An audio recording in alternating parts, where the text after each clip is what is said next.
Hey everybody, Mike B back here with another video. I've been meaning to do this one for a while, just never got around to it. And today it's perfect lighting, so I'm going to go ahead and get it done. Today we're going to be taking a look at one of my prized possessions from my Vietnam collection. It is a second pattern jungle fatigue shirt, as you can see. If you already know the difference between the patterns, you can see already. The second pattern is going to be the hardest one to find because they didn't really make them that long. And then, of course, the first patterns are going to be really hard to find too. But second patterns are really hard because they only made them for a couple years, and then they went to the third pattern, or the final pattern. But anyway, so this one's got a lot of history and personalization to it, so we're just going to take a look at that. I'll make another video in the future after I acquire an original first pattern shirt. I'll make another video on the difference between the three patterns, and I'll be able to show you all that, and we'll do an extensive video. But for now, we're just going to focus on this particular piece, and I'm going to show you what I ended up getting when I won this auction. I won this lot in an auction. So first of all, we're just going to start from right to left. So we've got a 101st Airborne Division combat patch, right?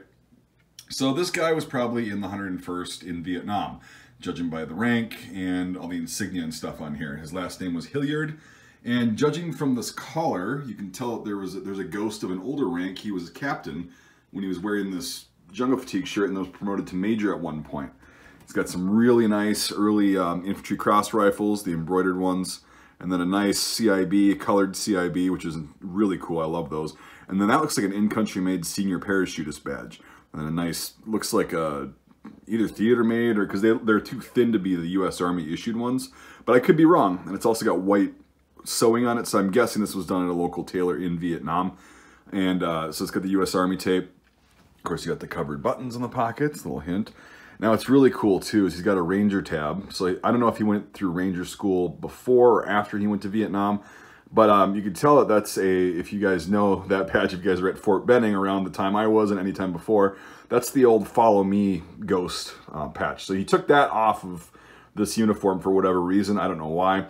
But basically, back in the day, that was the school of the infantry, and basically Fort Benning cadre that were training troops, either in basic training or airborne school or ranger school or whatever, would wear the Follow Me patch. It's just basically a sword with the words Follow Me on it. And I don't know why he took that off, but that's the only patch that's shaped that way. That's how I know that that's the Fort Benning Follow Me thing. So this is in really good condition. It's, as you can see, it's not ripstop. It's actually just poplin. It's in pretty good condition too for its age. These were made, don't quote me on this because I actually didn't look this up right before I was going to make this video, but these were made from about 65 to I think 67. And I could be wrong on that. But anyway, they were used in that time. And then obviously they were used throughout the Vietnam War and thereafter, which makes the second patterns the hardest ones to find. So that's why I'm pretty glad to actually have this. And it's got so much personalization.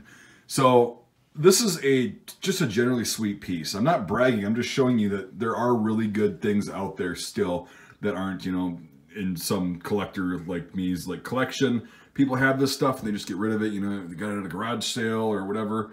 And you can still get stuff like this easily. It's just a very cool piece. I really like this. We'll look at the tags really quick. The tags are almost falling off, so I'm gonna actually have to take this off of here. I would just show you the tags, but they're pretty fragile. I don't want them to fall off. And then we'll conclude the video. So just like on the rest of the jungle fatigues on most articles of clothing, and still today, there's gonna be two tags.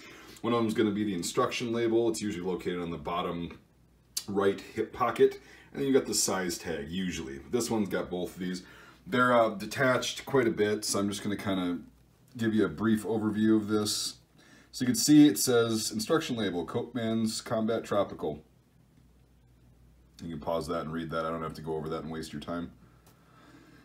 Yeah, and then it's weird because usually the DSA or the contract number would actually be on this tag, or it would be on this tag, but it's not. So here's the sizing tag, which is pretty interesting. You got regular, small, and then yeah, there's no contract number on here. Very interesting though. So yeah, I just figured I'd show you the tags really quick while they're down here to kind of give you an idea of what's on this particular article of clothing.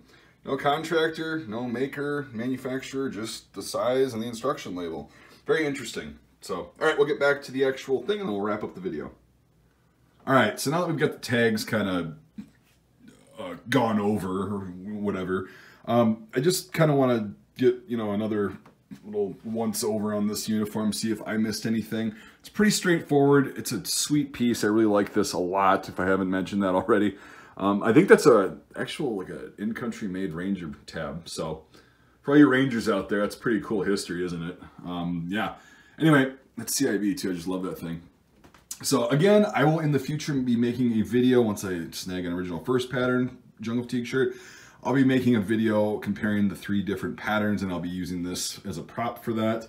Speaking of props, Patreon is a great way to fund the channel and help me get cool things like this to keep history alive and keep educating you guys. It's $1 a month, 12 bucks a year, 5 bucks a month or more gets you into my Discord server, which is really fun, and we have a good time in there. It's pretty good. We have lots of laughs. But anyway, yeah, so Patreon really does help offset the cost of things like this, and I'm able to physically show you what the item looks like instead of just showing you pictures that I pull off the internet. I learn a lot better this way, and hopefully you do too. So thanks for watching, everybody. I really do appreciate it. If you got any questions, let me know. I'll try to answer them. But this is, again, this is just an overview of this amazing piece from the Vietnam War. So this guy went to Vietnam more than likely, went back and became an instructor either at the airborne school or became a drill sergeant, but there's no drill sergeant badge. And or he just worked at the Fort Benning installation until he got out or whatever. But yeah, that's what we've got, the synopsis of this second pattern jungle fatigue shirt. All right, if you got any questions, I'll try to answer them. Thank you for watching. Hopefully you learned something. Hopefully you think this is as cool as I think it is. And we'll see you on the next video.